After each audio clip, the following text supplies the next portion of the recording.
Praise the lord.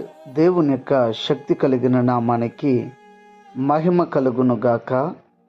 ఈరోజు దేవుని యొక్క వాగ్దానము ఎఫెసీయులకు రాసిన పత్రిక 2వ అధ్యాయము 1వ వచనము.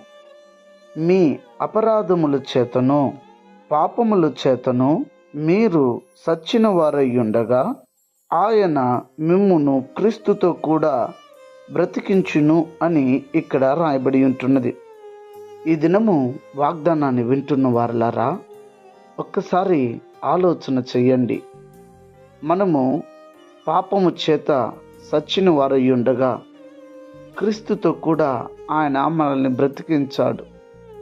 తన ప్రియ కుమారుడు ద్వారా మనకు స్వేచ్ఛను, పాప పరిహారార్థమైనటువంటి బలిగా తన ప్రియకుమారుడిని అర్పించాడు. మనల్ని విడిపించాడు, స్వతంత్రులుగా చేశాడు. అయితే స్వతంత్రులుగా చేయబడినటువంటి నీవు, అనగా రక్షింపబడినటువంటి నీవు, రక్షణ పొందుకున్న నీవు, దేవుని సంఘానికి వెళ్తున్నటువంటి నీవు ఎలా ఉన్నావు?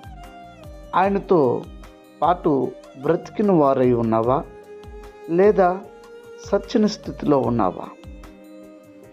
పేరుకు బ్రతికిన వారై ఉన్నామని చెప్పుచు పాపపు క్రియలు, పాపపు తలంపులు, పాపపు ఆలోచన కలిగి జీవిస్తుంటే నీవు క్రీస్తుతో పాటు బ్రతికిన వాడు కాదు, నీవు చచ్చిన వారువే.